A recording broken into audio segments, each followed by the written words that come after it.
Good morning. Hi. Gwaji. Niko fiti.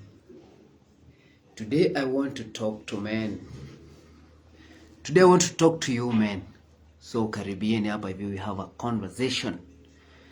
Because I believe that men, we are supposed to have a conversation. We're supposed to talk about who we are, where we're heading, and what we're supposed to do. Because at the end of the day, we count. So, in my quest for fitness, now what we call self-awareness, mental health, everything. And because I've been posting my fitness process, how I've been working out and how I started, and now today, I have a special gift for myself. Wacha tufungue the special gift for myself. It's heavy.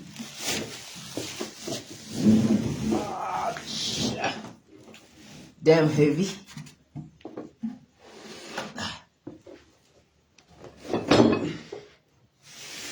So, number one, who is a man? A man is that one person who carries a lot in his back. Actually, men don't know how to travel light in this life. Men believe that everything is on them. There's nothing you can do. If someone offers to do something for you, sometimes unasemanga, nah, this is me. And we tend to forget ourselves, we tend to forget who we are. Just because we are carrying our parents, we are carrying our kids, we are carrying our wives, we are carrying all the bills, we have lands we are buying, but we end up forgetting who we are. So today, we start with this. Who is a man? A man is someone who is supposed to take care of himself when it comes to fitness. So today, my gift is here, and it's damn heavy. Good.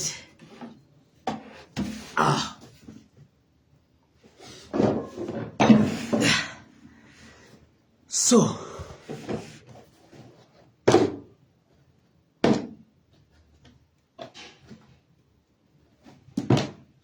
as a man, number one, fitness is key. You must check on your health and fitness. And when you work on your fitness, you work on your health. When you work on your health, you work on your fitness.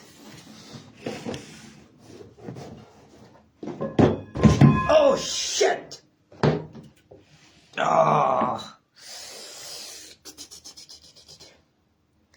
So this is a bar. Imenigonga kwa mguu.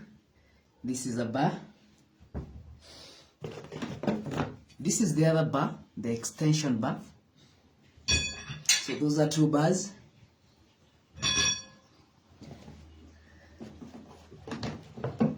This is 5 kg weight. 5 kg. And this is another 5 kg. This is 2.5 kg. Another 2.5 kg. So the entire package is 50 kgs. So I don't have to pay for my gym, for me to go to the gym. But the only time I'll need to go to the gym, nitakuwa tu nalipa hiyo siku moja, I go work out there. So, why am I doing this? I'm doing this to show you as a man that you really need to check on your health. You really need to check on your mental health and your fitness. Because at the end of the day, when you turn a certain age, what you're doing today, what you're eating today will affect you when you turn 40, when you turn 45. I'm only 31 years old. I just turned 31 years old, and I really focus on my fitness journey. So,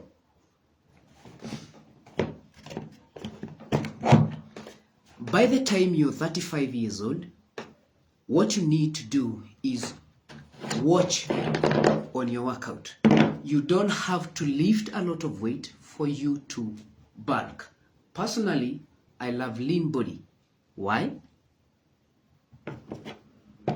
Because when I turn 40, I won't have to work a lot for me to have that body that I desire. So, it has been a journey ya workout. When I started workout, yes, I was around 25 years. That is when I got into serious workout. And to date, I'm still counting, and I'm proud of what I'm doing.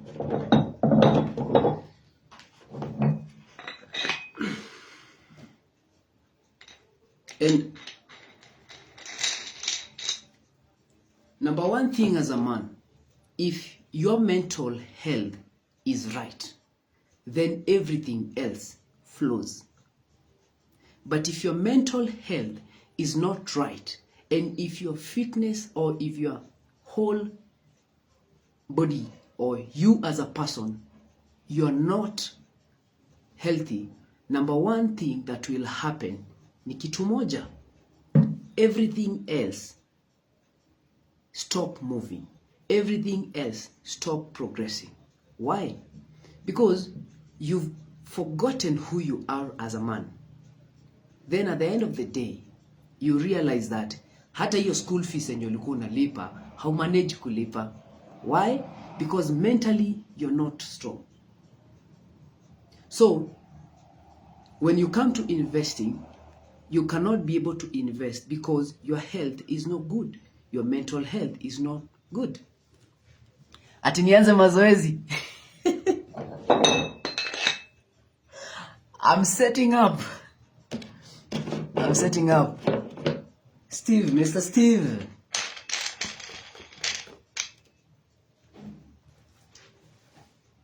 This is 10 kg.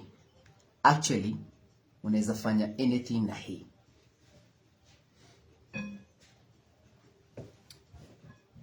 Yesterday, I went somewhere. I felt bad. To date, bado na feel vibaya sana. Because nilienda kutembelea mzee, mali tu nilikuwa tu invited. And I met a man, a property owner, used to be a renowned person. Na nikajiuliza, at the end of the day, is it all for nothing? You've worked all your life. You've grown old. In the process, when you're working, you are buying a lot of properties. Then, after some time when you've grown old, imagine now, growing old, lonely, desperate, very dirty, hungry. Picture that. Ebu jaribu kupicture hivyo, jaribu kufikiria hivyo. You've grown old, desperate, hungry, poor. You had a lot of properties, but you've grown old, poor. So you start selling all your properties, you start selling everything. The kind of life you're living is a very poor life. So ilituma nijiulize, kwani, is it all for nothing? You have kids, you've worked for these kids, they've grown, they've left. What type of a man unaacho ukiwa? This comes to now. What are we supposed to do as men? What are we supposed to do as men? Because at the end of the day, we matter a lot. We work so hard, but at the end of the day, end up forgetting ourselves. When was the last time as a man you bought yourself clothes? When was the last time you bought yourself? Because now I came to realize that, by the way, most of the men, if today a man is given like 50,000 shillings today, number one, atafikiria about school fees. Number two, afikiria about rent. Number three, afikiria about other bills. Afikiria about bibi yake. Afikiria about kalona nalipa. Yeye mwenyewe hata kujibaia boxa itakuwa ngumu. That is why you find most of the men, even their cars, hawezi manage kununua taya ya gari. Why? Not even taya ya gari, kununua boxer. Why? Because men, we prioritize other people, we end up forgetting ourselves. The things that matters the most, we end up forgetting who we are. So, when was the last time you bought yourself something? When was the last time you dated yourself as a man? When was the last time you parked your vehicle kando ya barabara, sat down, had coffee alone? We are always on the move. We are always on the run.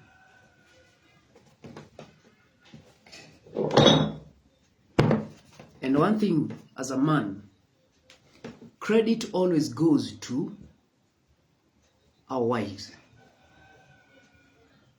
Today your kid goes to the US, goes to UK, goes to Australia, goes anywhere outside Kenya. Number one person who is going to be invited there is the mother. You as a man who worked so hard to provide for these people. Number one, nani anaitanga huko kwanza? Wewe mzae unaambiango uachwe nyuma uangalie ng'ombe. Huh? We need to prioritize ourselves as men. We need to really prioritize ourselves as men.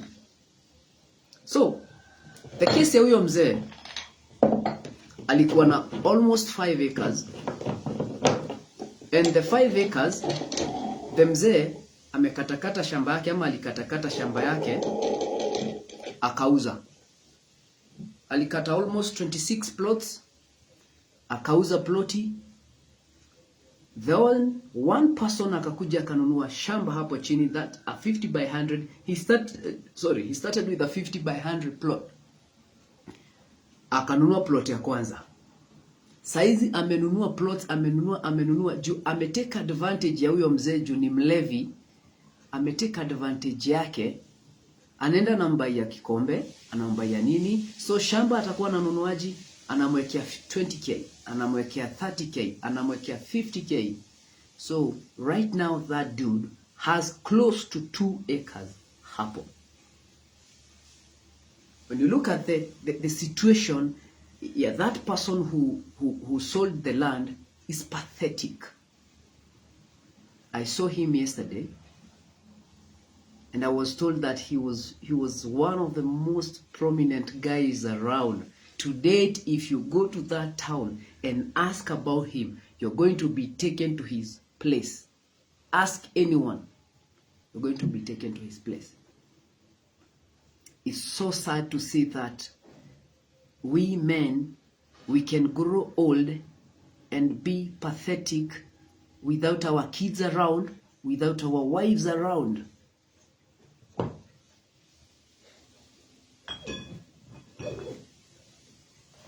It's so sad to see that men, because of how we are programmed by the society,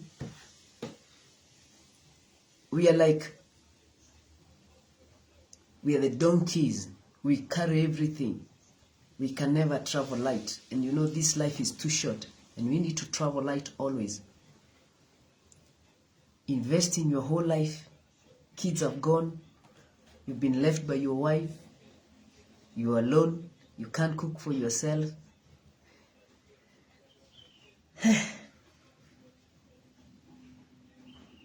Take an example. Maybe you started working out, your mental health is okay, your fitness, your fit, your everything. Even if you're faced by anything as a man, you are in your right senses to face anything head on.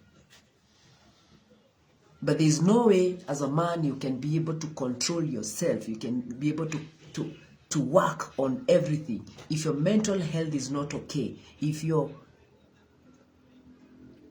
that one person who prioritizes alcohol, most of the time you're not going to think right.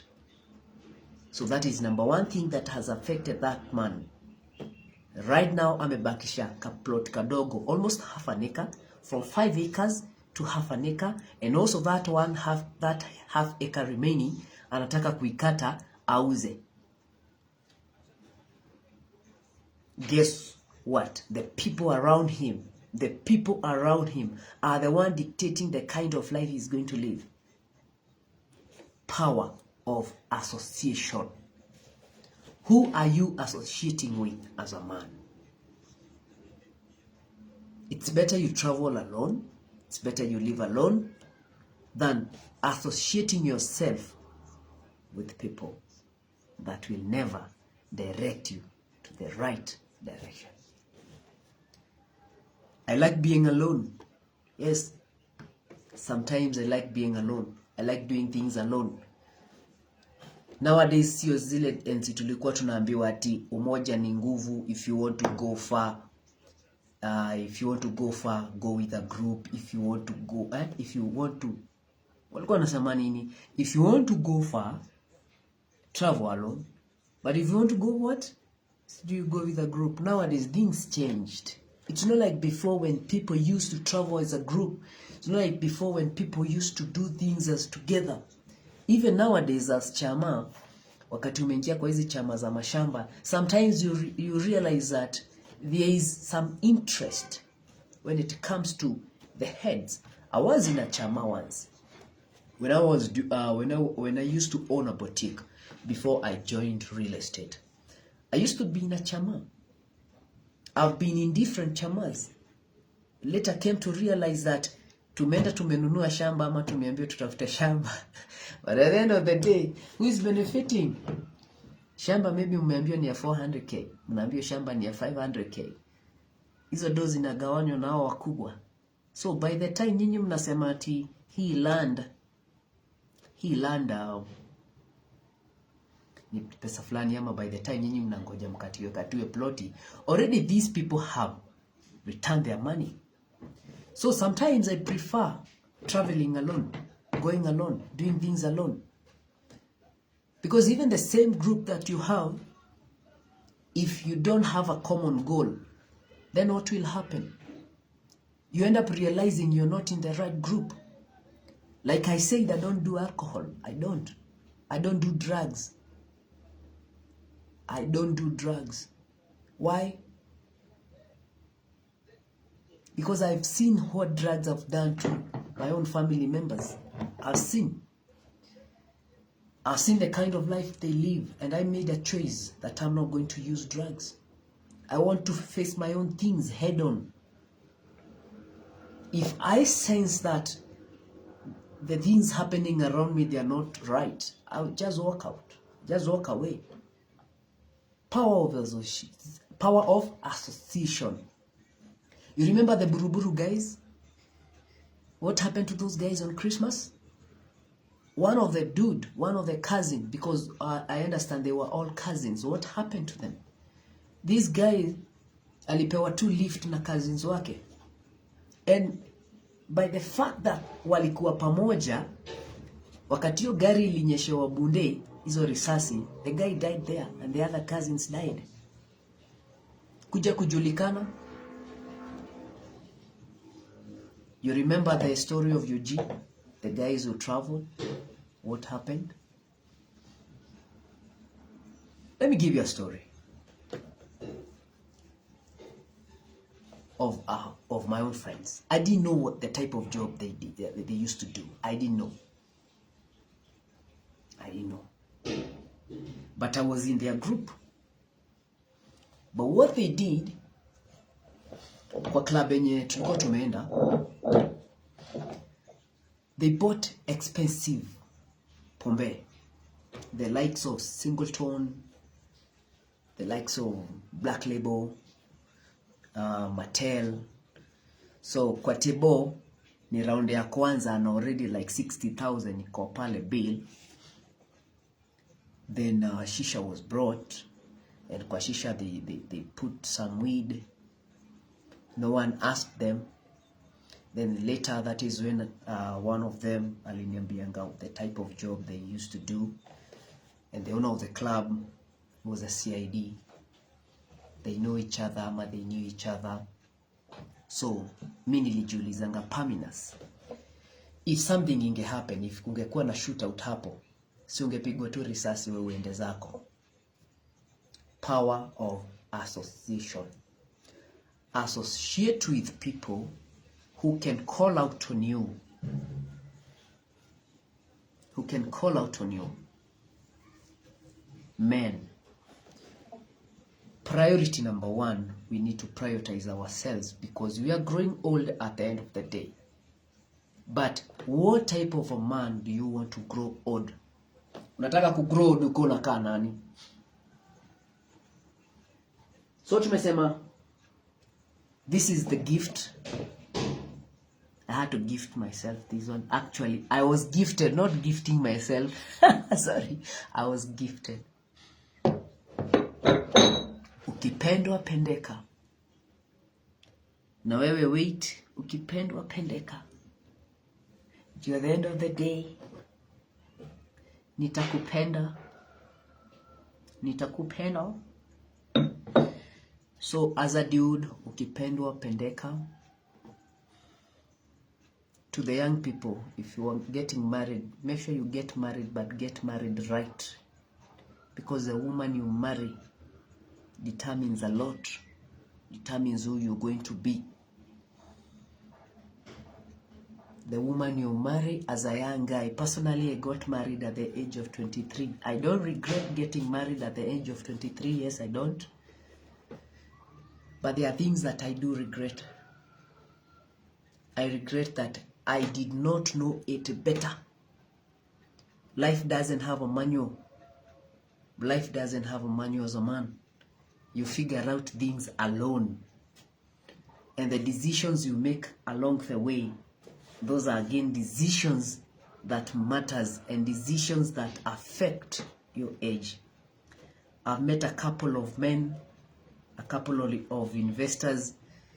Unaona, mtu ni mzee, ako around 50, ako around 60, and anakuambia vizuri sana. My son, I'm now consolidating my properties. I'm putting my properties together because I worked so hard when I was your age. And today I'm consolidating my properties because I don't want to keep traveling around. Mara I'm in Nanyuki, mara I'm in Nairobi, mara I'm in Mombasa, mara I'm where. I want to put my properties in one place because I now want to enjoy my hard-earned money. I now want to sit down, enjoy, travel. And the question that this man asked me, Niati, when you are my age, what type of a man do you want to be? Do you want to be me years to come? Do you want to be someone else years to come? Do you want to be a pathetic man years to come? And I was like, enyewe, I have choices. I have to choose who I want to be. So, like I've said, I got married when I was 23 years old. And the only regret I have in life is that I did not know it better. In terms of what entails marriage, I didn't have a guide. I didn't have anyone to guide me. I grew up without a dad. You know, there is a father and there is a dad. So if you have kids, make sure you become a dad, not a father. Make sure you become a dad. I'm a dad myself. But guess what? I separated with my own wife. It's sad. Yes, I separated with my own wife. Why? Because I prioritize peace of mind. And I came to realize that the kind of life I want to is sad. The kind of life I want to give my kids, the kind of life I want to live, I don't want to die young because of stress. I don't want to die young because of what I'm thinking. I have to prioritize my own peace of mind. Yes, I got married when I was 23 years old. And at 31, not 31st, at 31,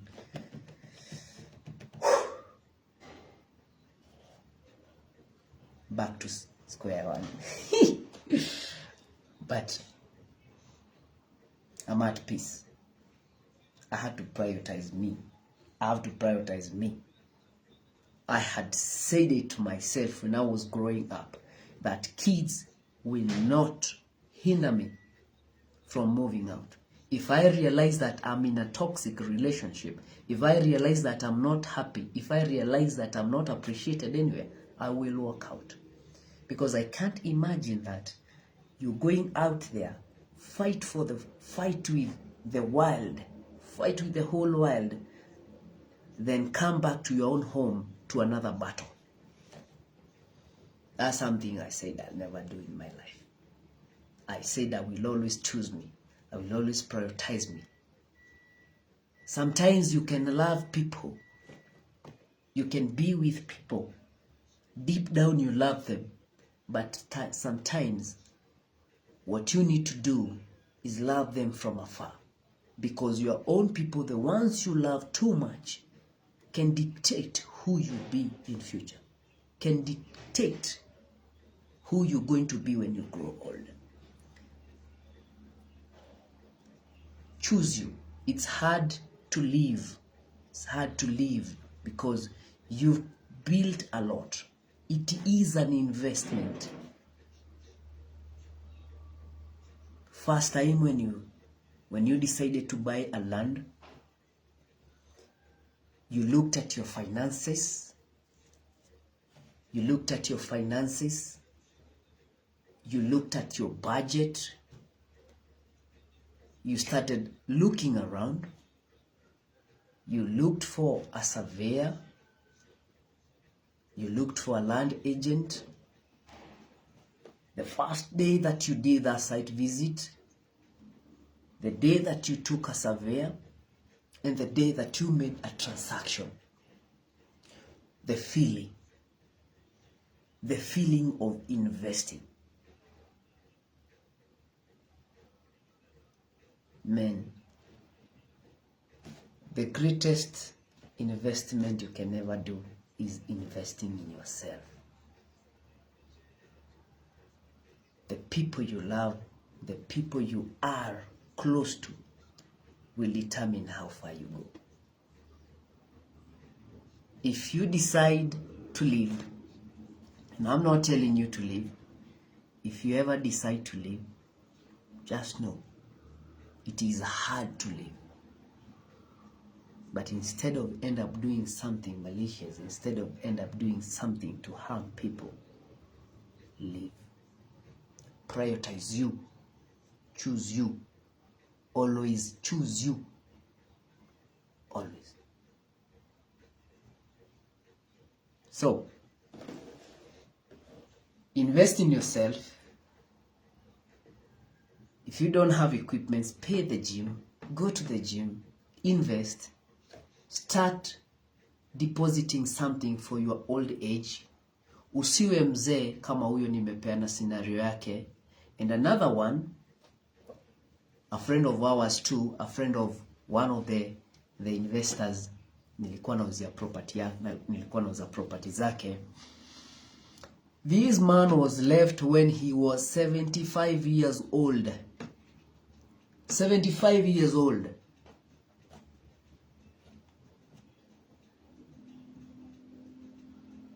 The wife was a teacher. Kumbe alikuwa ananunua shamba. Alianza kujenga. But when the house was done,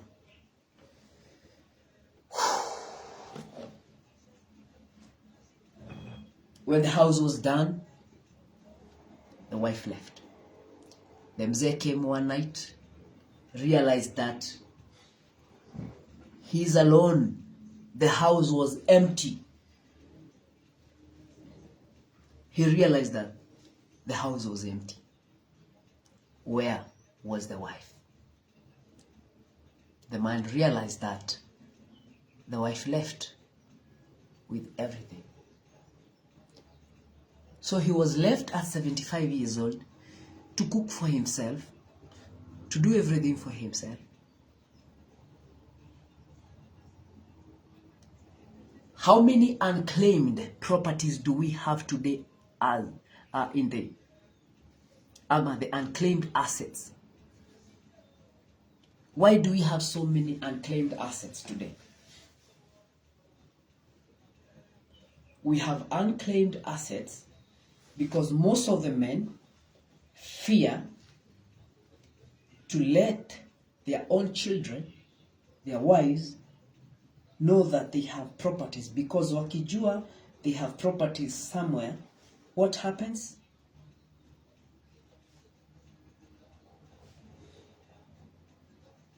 So, men, we need to invest on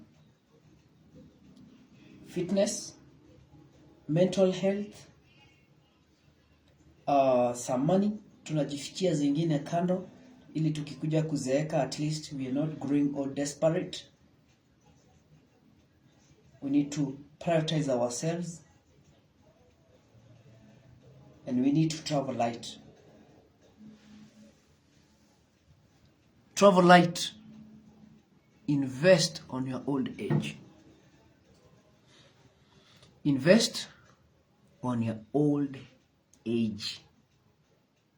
Don't be desperate when you're growing old. Be close to those who want to be close to you.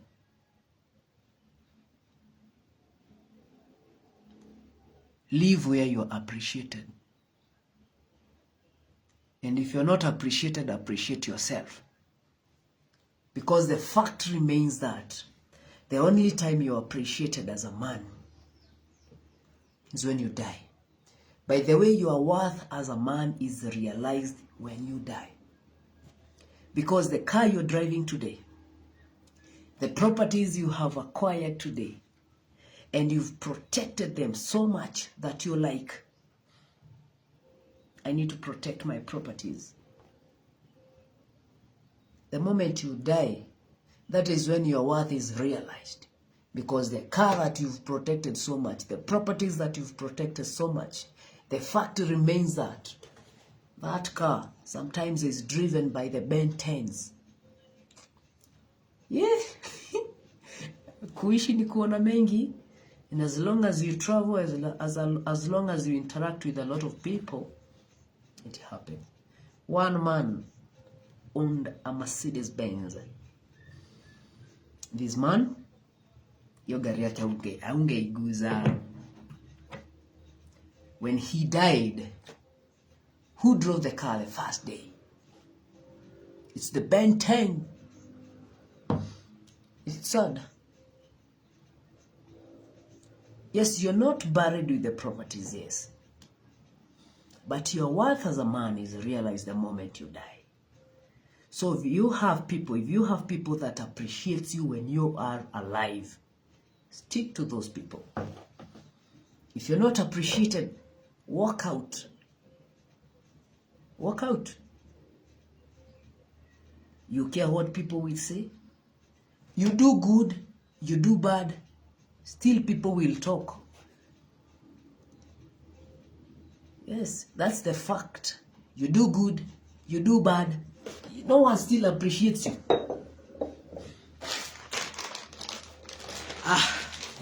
So,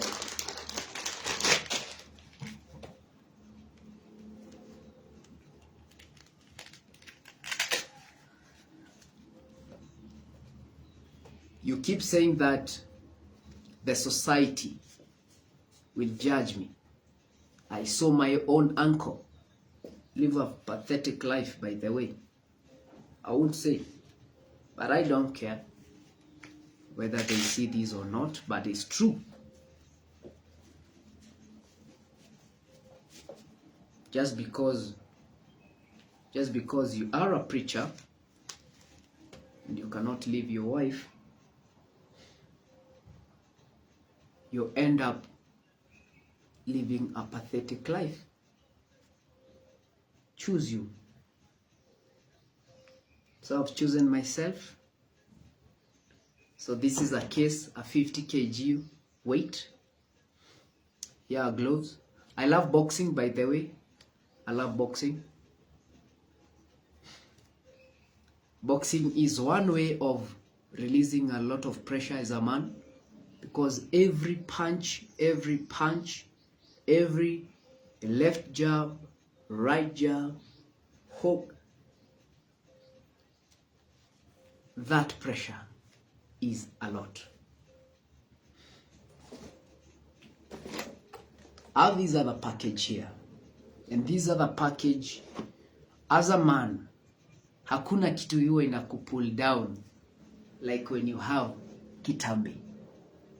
Eish, hakunanga kitu noma. There are those people who love kitambi, but mimi siwezi sema ati ni vibaya. Kama unapenda kitambi ni sawa. Personally, I don't like kitambi. I like having my abs. So, gift number 2.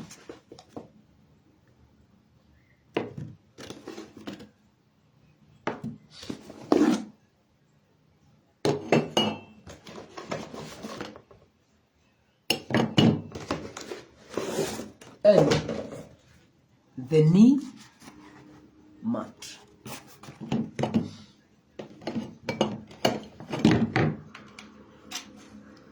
I love how men we buy lands. I love how we really concentrate on properties.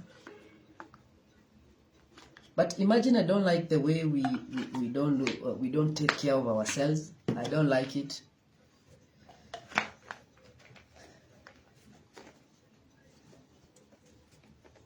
So, now ready for that.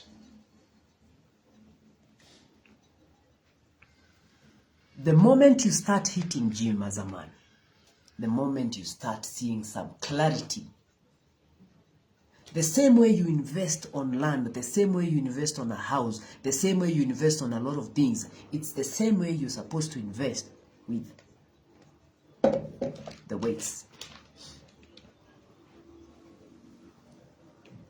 The same way you make decisions when it comes to other things, the same way you're supposed to make decisions when it comes to prioritizing you.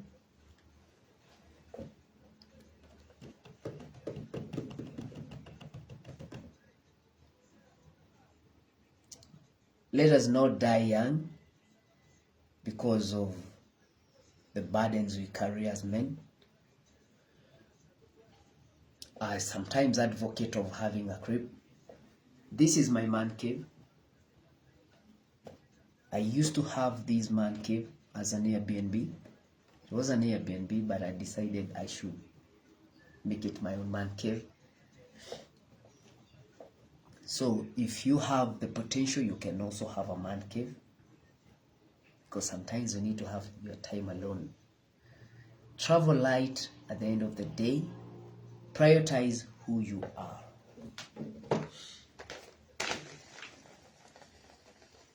Until next time,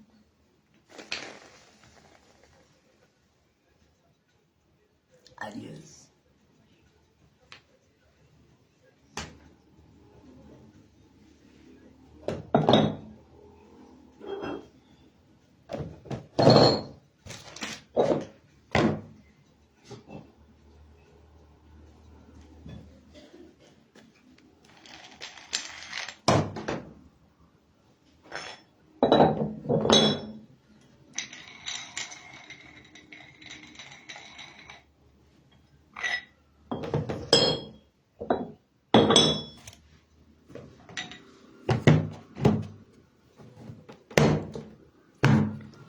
Wanaume tujiangalie.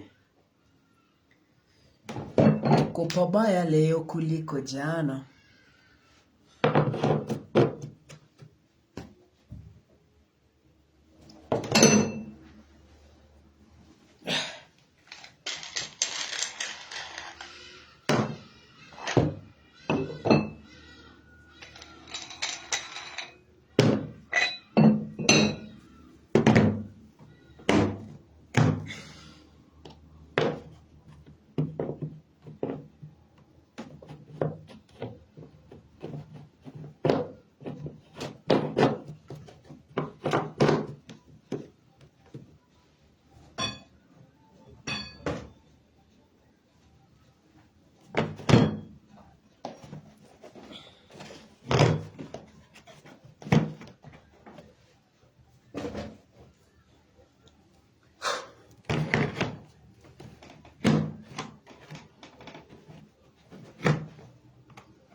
We are here. What am I bringing on camera? I do. Huh?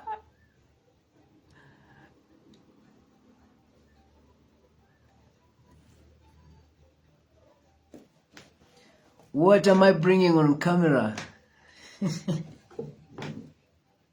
It's the weight, bro. It's the weight.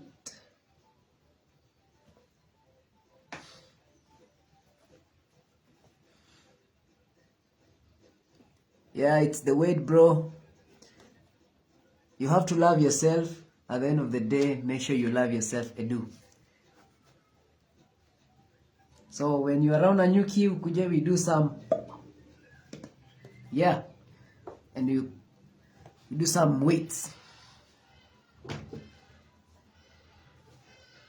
Okay?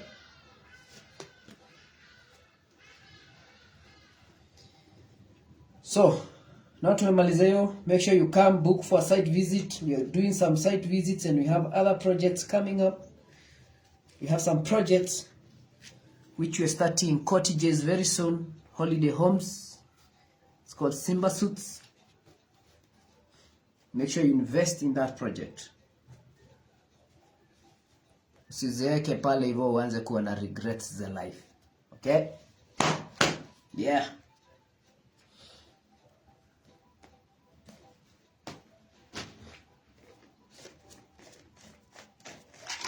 Yo.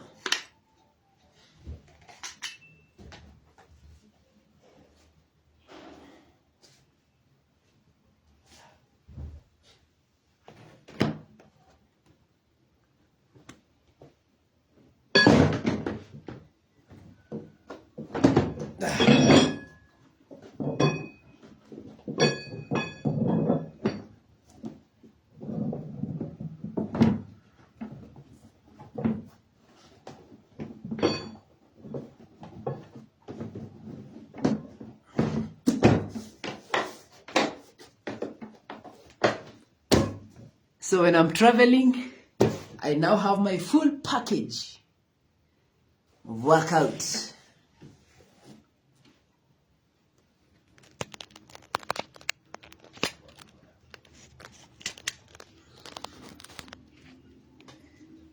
Yes, I now have my full package.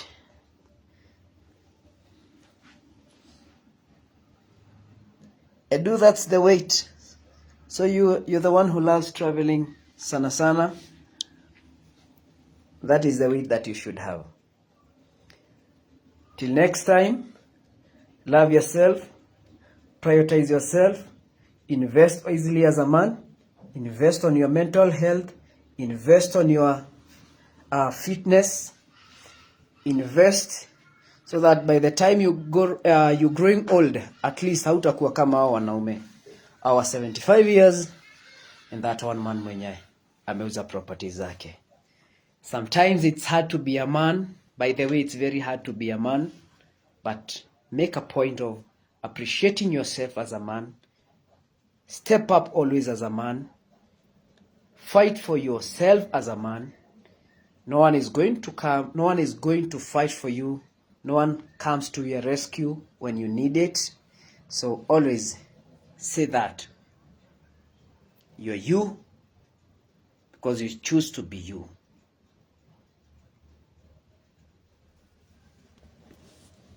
Okay? Love yourself first.